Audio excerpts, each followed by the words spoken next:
Boa noite, fraternidade. Estou muito feliz de estar aqui nessa noite com vocês. Muita saudade da casa, mas vamos esperar podermos voltar para nos encontrarmos. Por enquanto vamos usando os recursos da tecnologia para as nossas reflexões mensais. O tema que nos traz à casa hoje está na obra Opinião Espírita, uma obra magnífica que contém mensagens de André Luiz de Emmanuel, na mesma obra, psicografia do Chico e do Valdo Vieira. O tema é a nossa lição 31, chamado Fenômenos e Nós. Nessa lição, somos convidados a refletir sobre o valor que temos dado à fenomenologia vis-à-vis as ocorrências da nossa vida, especialmente do ponto de vista espiritual. Nessa lição, somos convidados a refletir o quanto de importância temos dado para os fenômenos, do ponto de vista espiritual, né? Se ainda somos aqueles que vamos para a casa espírita, que engrossamos as fieiras do espiritismo por causa do fenômeno. Porque queremos ver o fenômeno, queremos ver o espírito materializado, queremos a psicografia, ou queremos ouvir a psicofonia, esquecidos de que nós somos espíritos e que nós somos emissores. Então, sejamos nós os médiuns na terra daquilo que é bom. Procuremos a lição, o cerne da lição diz respeito a isso, né? Por que nós não nos encantamos com aquilo que nós fazemos e queremos ver aquilo que está, em alguns momentos, fora da nossa esfera, do nosso campo de visão, do nosso campo de audição? Por que queremos estar afeitos ao fenômeno, esquecidos da essência? Esse é o cerne da lição, né? Aqui na lição, os Espíritos nos convidam a refletir sobre o milagre da vida. Se paramos para pensar no milagre da criança que se faz em 9 meses, no seio materno. Se paramos para pensar no nosso coração que bate ao longo de toda uma vida, qual é o controle que temos sobre isso? Nenhum controle. Sobre a nossa respiração, que se mantém, renovando-nos, inclusive quando repousamos no corpo físico. Por que nós nos encantamos com isso? Ficamos querendo buscar, né, algum fenômeno, algum sinal, afeitos à fenomenologia. Aí a lição nos leva a refletir sobre isso. Que antes de tudo sempre lembremos que nós somos espíritos. É isso que nós somos, né? E que muitas vezes estamos apegados ao fato da alma estar ou no corpo físico ou estar liberta dele, na condição do espírito, né? Esquecidos que nós somos todos espíritos. Então, por que às vezes estamos no grupo mediúnico, temos muita paciência, o irmão que chega, o espírito, né, que chega para ser atendido, ele socorrido, temos paciência com ele, o tratamos com afeto naquela hora da reunião mediúnica, por exemplo, chamando-o de irmão, dizendo para ele ter paciência, e quando saímos dali, não somos assim? Por que quando aquele irmão que vem encarnado, vem na janela do nosso carro pedindo ajuda, não temos paciência com ele como tivemos na reunião mediúnica? Por que quando um familiar nos busca, não estamos preparados e prontos para servi-lo com o melhor de nós, como estamos prontos na relação com os espíritos, né? Por que às vezes queremos tanto uma psicografia? Por que nós não vamos escrever no mundo que está aí posto? Por que não vamos colocar mensagens bonitas, sendo que nós somos espíritos também, né? Queremos tanto que o mentor se manifeste. Por que nós não nos encarregamos de levar a orientação de acordo com aquilo que nós já sabemos? Por que não nos colocamos então como protagonistas, né? Nos soltando na necessidade da fenomenologia. Ela virá naturalmente, porque o intercâmbio entre dois mundos não é prioridade do espiritismo, nunca foi. Kardec, nosso insigne e mestre leonês, nos fez o trabalho de codificar aquilo que uma pleia de espírito nos trouxe, com o comando do Espírito de Verdade, que é Jesus, para nos esclarecer. Mas o fenômeno de intercâmbio entre os dois lados da vida sempre existiu. Em toda a época da humanidade, sempre existiu. Nós o vemos na antiguidade, né? O homem traz em si a intuição da existência do ser espiritual. Vamos ver na Grécia Antiga, em toda essa caminhada da humanidade, o intercâmbio entre dois planos, né? Precisamos compreender apenas que sendo espíritos, que é o que somos, a vida se espraia para nós em dois lados, apenas isso, lindamente. estamos encarnados, ora não estamos. Mas sempre somos espíritos. E sempre temos condições, então, de contribuir, independentemente de onde estejamos, para um mundo melhor. Então, a lição nos convida pela psicografia magnífica de Francisco Cândido Xavier e também do Valdo Vieira, nessa obra, a refletirmos sobre isso, né? Trazendo para nós a responsabilidade das mensagens, daquilo que vai emular alguém para seguir adiante. Desapegando-nos da forma e indo no conteúdo. Não é questão de forma, né? Não é a palavra, mas é a essência. Não é a forma, é o conteúdo que nos importa. Vejo que os dois médiuns, o Francisco Cândido Xavier e o Valdo Vieira, fizeram uma obra magnífica, né? Por exemplo, quero citar para vocês a questão da fenomenologia patente, que é a obra Entre Irmãos de Outras Terras, da nossa Federação Espírita Brasileira, caso onde eu tenho a honra de elaborar. E vejam que interessante, o Chico e o Valdo Vieira estavam em 2 lugares nos Estados Unidos dando palestra. E nessa obra os espíritos passaram os capítulos ímpares para um médium, para o Valdo Vieira, e os pares para o Chico. E quando eles se encontraram, eles juntaram e fizeram essa obra. Que é essa obra aqui que eu trouxe para mostrar para vocês. É belo, né? É belo que o fenômeno fica patente, mas não é o que importa. Isso é interessante da gente olhar, mas não é o que importa. A gente precisa descer na essência das mensagens. Nessa obra, principalmente, Entre Irmãos de Outras Terras, que foi construída de maneira bela, um fenômeno ali interessantíssimo, né? O mais importante não é isso. Isso aí faz parte da história, né, da comprovação, mas o mais importante é a essência, né? Oswaldo Pereira Franco, por exemplo, um médium magnífico, várias mensagens já psicografadas de maneira especular, ou seja, de trás para diante. É preciso que a gente, para ler, coloque no espelho. No Congresso Internacional Espírita, há alguns anos, ele psicografou uma mensagem magnífica de Leon Denis em francês, uma língua que ele não domina, que ele não fala. Ainda a psicografia foi especular, de trás para frente, mas quando perguntado sobre isso, ele fala: vejam a essência, vejam a essência da mensagem.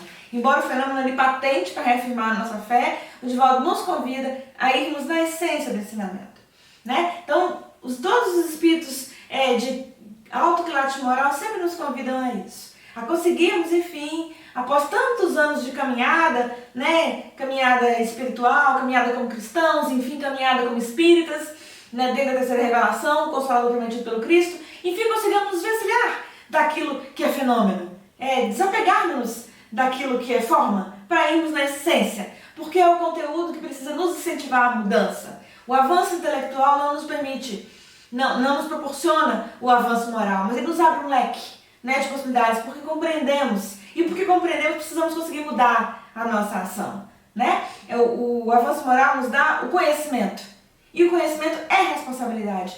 Por isso que muitas vezes falamos nas casas espíritas, né? Aqui muito foi dado, muito será cobrado. Aqui muito foi concedido, muito será cobrado. Verdade, verdade. O que pensar daquele que erra na ignorância e daquele que erra com conhecimento de causa, né? Apesar do nosso senso de justiça, embora seja precário, porque somos espíritos atrasados, não nos faz ver da mesma forma.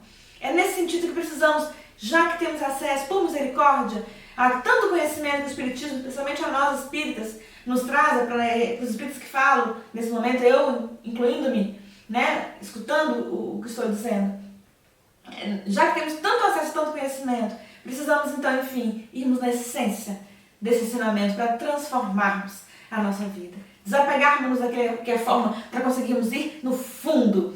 Olha que o Chico, esse médium fantástico, né, Herculano Pires, grande estudioso do Espiritismo já desencarnado, dizia que Chico Xavier era a antena do século, que levaríamos mais os séculos, talvez, para ter outro médium, séculos no plural, para ter outro médium, com aquelas potencialidades mediúnicas todas à disposição para o bem servir, o melhor médium. Não que tivesse tantas mediunidades, mas porque trabalhou bem, o melhor médium, Kardec nos ensina, que é aquele que é um instrumento para os bons espíritos, trabalha no bem, né? Francisco Cândido Xavier, na fala de Herculano, antena psíquica, né, por excelência, com muitas potencialidades mediúnicas. A mediunidade é uma só, mas se manifesta de diversas formas no médium, né? Ele tinha uma das mediunidades que era a materialização. Nós o conhecemos muito pela psicografia, né? Mensagens maravilhosas, 500 obras, e milhares de cartas para consolar as mãezinhas, mas ele tinha outras potencialidades, né? tinha a psicometria, tinha a psicofonia, tem inclusive habitações psicofônicas dele, muitas mediunidade densa, né?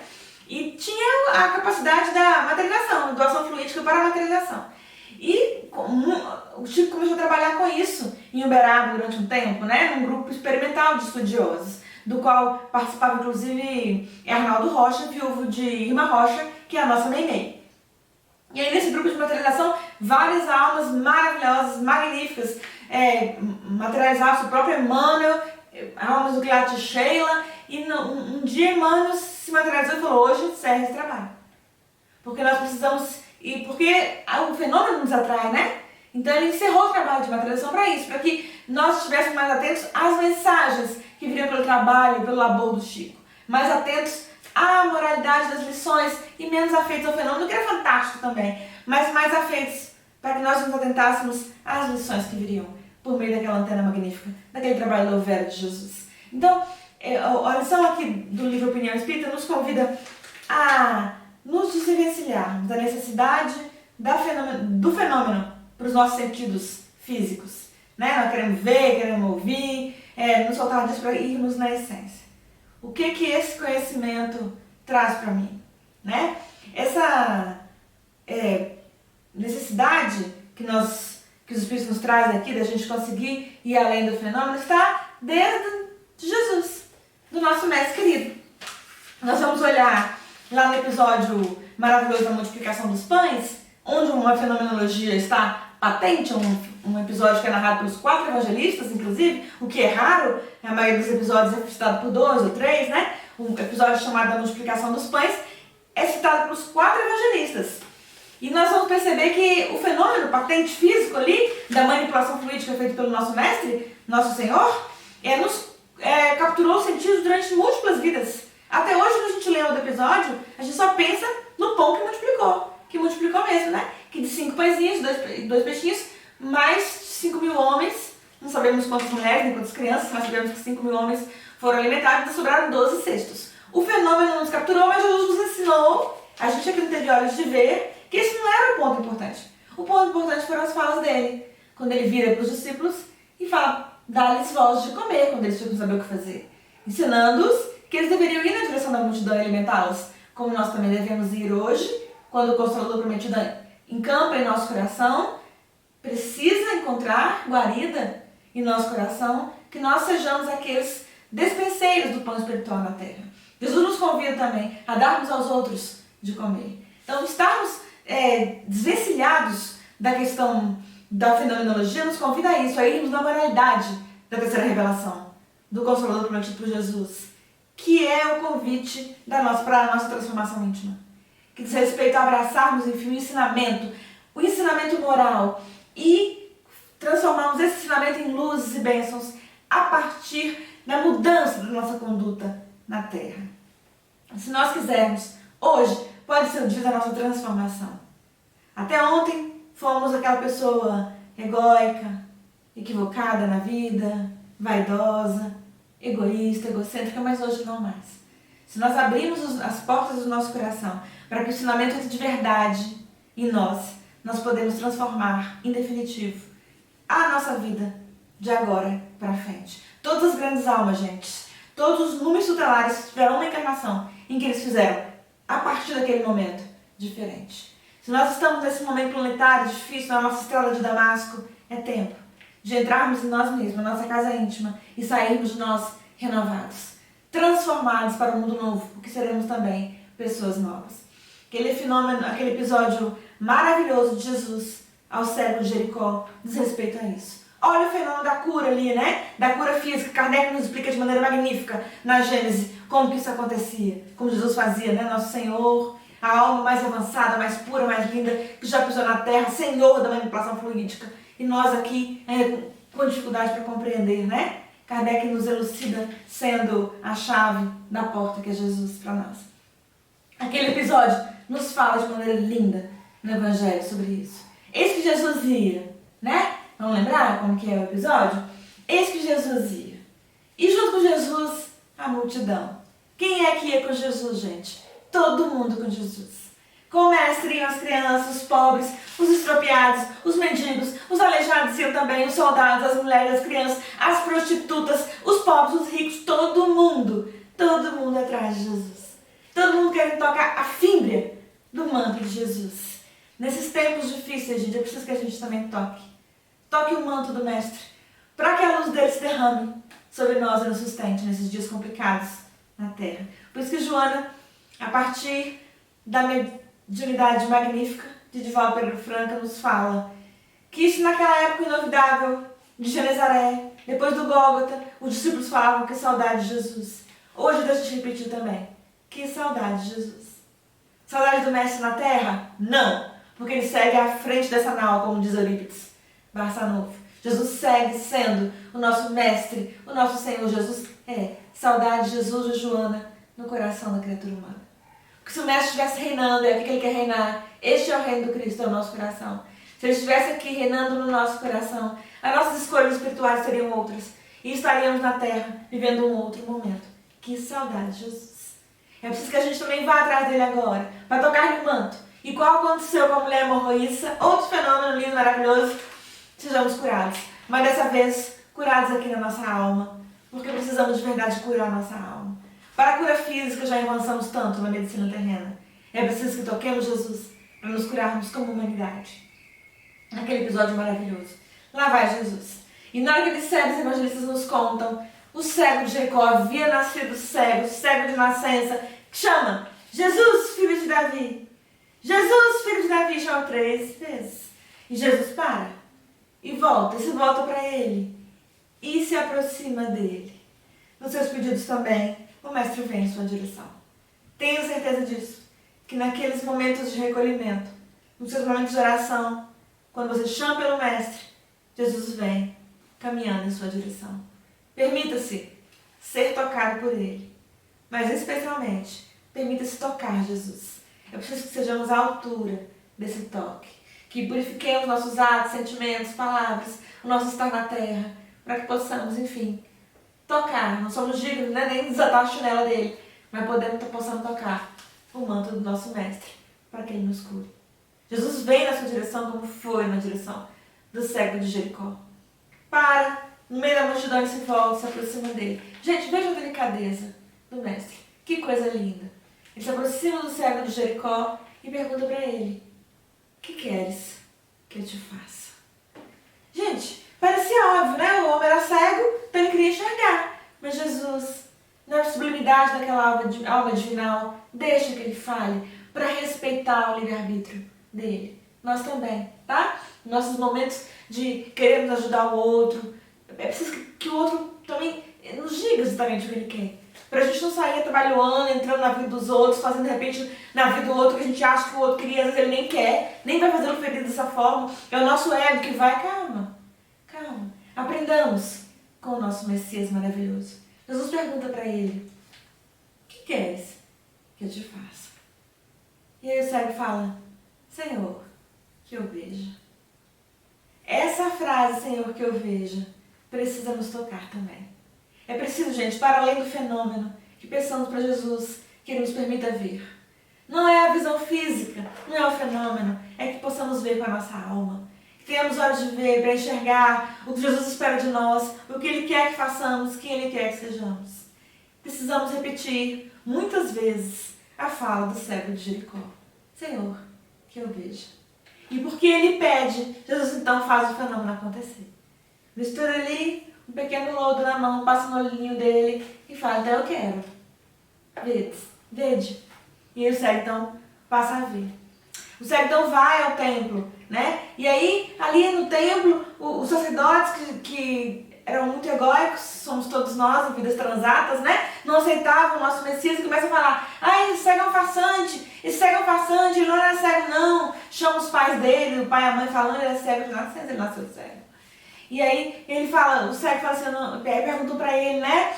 Quem foi ele? Quem ele era? Quem era esse que te curou? Fala dele. E aí o cego responde assim: eu não sei, não posso dizer. Eu só sei que eu era cego e que agora vejo.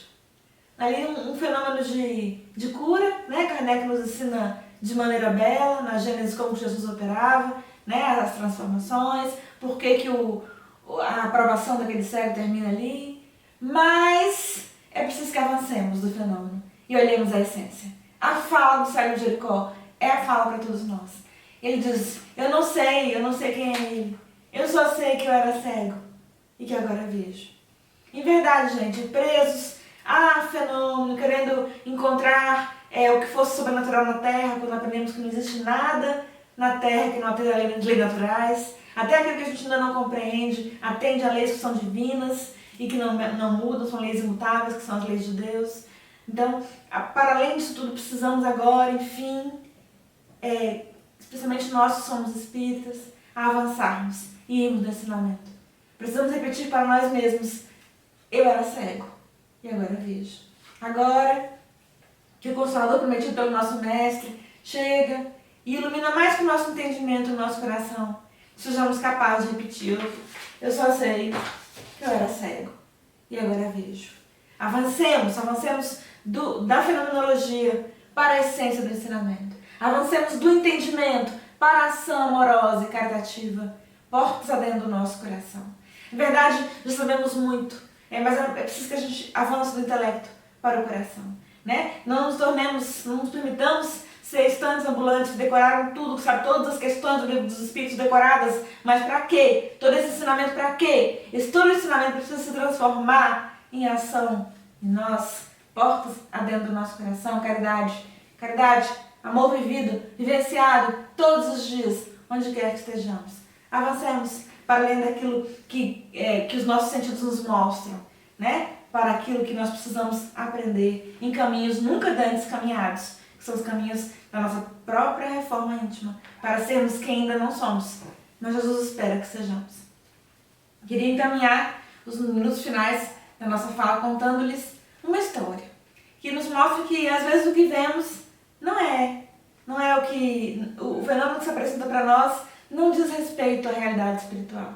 E precisamos, como encarnados, ter os olhos de ver e os ouvidos de ouvir, que nosso mestre sempre nos convidou, né? Diz respeito a uma história do Chico, história verdadeira. O Chico, como morava em Uberaba, gostava sempre de visitar a Vila do Pássaro Preto. Era um lugar com pessoas lá em situação mais difícil de vida, né? Ele ia sempre visitar algumas famílias que moravam ali, levando alimento, o pão do corpo e o pão do espírito, especialmente. Levava cestas básicas, me levava com uma palavra de afeto, uma palavra do evangelho, um carinho para aquelas famílias em situação difícil, né? Há uma família em especial, ele tinha muito carinho. Era a família que era a Valéria e a mãe dela, eram só as duas, né? A mãe da Valéria era uma mãe solteira, uma mulher valorosa, cuidava da Valéria. A Valéria tinha muitos problemas. Ela tinha um tipo de retardamento cognitivo, ela tinha deficiências físicas, era uma mocinha que vivia só na cama, não se levantava e já era adolescente. E o Chico tinha muito afeto por aquela família, por aquela menina naquela aprovação acerba e por aquela mãe valorosa, né? Não se assistia notícia do pai, mas a mãe valorosa que amava profundamente aquela menina para além do fenômeno físico que se mostrava para ela. Para além das dificuldades físicas da menina, ela amava profundamente aquela menina como ela era, como Deus a havia mandado, filha dela, do coração dela. E o Chico ia sempre visitar a mãezinha de Valéria, levava uma cesta básica, porque elas passavam muita dificuldade na vida, e aproveitava para fazer evangelho lá. A Valéria não falava, porque a Valéria tinha muitas dificuldades cognitivas, né? E a Valéria não falava. E o Chico tinha afeto por aquelas duas. Um dia a mãe da Valéria contou para ele que ela tinha um sonho, que era ouvir a voz da Valéria, que ela nunca tinha escutado, porque como eu contei para vocês, a Valéria não falava. E aí o Chico então tomou aquilo para ele, né? Lição para nós. Por que é que às vezes não entendemos que o problema do outro passa por nós? Por que é que às vezes ficamos tão paralisados em nossas dificuldades que não entendemos que podemos sim ser as mãos do Cristo na Terra para realizar o sonho de alguém, para ajudar o outro a resolver a problemática dele, compreendendo que os nossos problemas são resolvidos no concurso do tempo, na medida em que tivermos merecimento também, trabalhando em prol do Cristo na Terra. O Chico vendo aquilo, então falou para ele que ele queria realizar o sonho daquela mãezinha tão amorosa. E aí foi um dia que pensou, aí falou para ela assim, olha, eu queria te falar uma coisa. Todas as vezes que eu via aqui, ele ia lá semanalmente. Depois do evangelho, eu queria ficar um pouquinho com Valéria. 5 minutinhos conversando com ela. A senhora pode se retirar um pouquinho da sala, por favor? E a mãe concordou. Respeitava demais o Chico, o trabalho dele. Concordou. Então toda semana o Chico ia lá fazer o evangelho com a mãe de Valéria, e Valéria lá pertinho, Valéria não falava. E depois a mãe da Valéria saía. E aí ele falava com a Valéria. E aí ele começou a falar. Fala, filha. Sua mãe tem um sonho de ouvir a sua voz. Fala Jesus. Fala essa palavra para mim, para a gente poder falar para sua mãezinha. Fala Jesus. Valéria compreendia o pedido, só não conseguia expressar a palavra. Mas começou, ela tinha um tipo de dificuldade, mas não era completa. Ela entendia o que estava acontecendo. E ela começou a se esforçar para conseguir falar essa palavra. Gente, anos a fio o exercício, né? Não podemos desistir daquilo que é o nosso intento. Cabe a nós disputar, vai disputar mesmo. A semeadura, a colheita não nos pertence. A colheita pertence ao jardineiro divinal, que é Jesus. Disputemos ser insementadores na gleba, que é a terra inteira, que pertence ao nosso Messias. O Chico fez isso de maneira louvável. Em toda a sua vida, né? Nos seus 92 anos de vida. No caso específico de Valéria, então ele ficou anos a fio. Fala, filha, Jesus. E Valéria começou a se esforçar. Um dia ela conseguiu falar. Ela não falou Jesus, não. Ela falou Jesus. Chegou muito perto. E o Chico entendeu que era onde ela conseguia chegar. Era onde ela poderia chegar. Era isso. Ficou tão feliz. Chamou a mãe de Valéria lá e falou pra ela, tem um presente pra você. Nós temos um presente pra você. E a mãe da Valéria, qual é o presente? Aí ele falou, fala, filha. Fala pra sua mãe aquela palavra. E a mãe da Valéria ficou surpresa, porque a menina não falava. Aí a Valéria olhou pra mãezinha, fez um esforço para sorrir, um esforço para esboçar o sorriso, olhou para ela e falou, isso. A mãe entendeu que ela falava, Jesus, chorou, abraçou a filha, ficou emocionada. Foi o maior presente da vida dela. Logo depois, gente, a Valéria desencarnou. Logo depois, pausa na história. Realize hoje os seus intentos, seus projetos. Do dia de amanhã a gente não sabe. Nós não sabemos. E a Valéria desencarnou. Tá bom, desencarnou e deu aquele presente pra mãe, o Chico ficou feliz com a realização. Passaram-se alguns anos. Lembra-se de Valéria? Valéria era aquela menina que ficava na cama, que não se mexia, não conseguia falar, tinha problemas cognitivos, né? Tá bom, desencarnou. Olha o que os sentidos físicos nos mostram, né? Pra gente fazer a comparação vis-a-vis com a realidade espiritual. E sempre nos lembrarmos que o que vemos nem sempre é como enxergamos. Alguns anos se passam. Um dia o Chico sofreu de angina, levanta de madrugada com profunda dor no peito.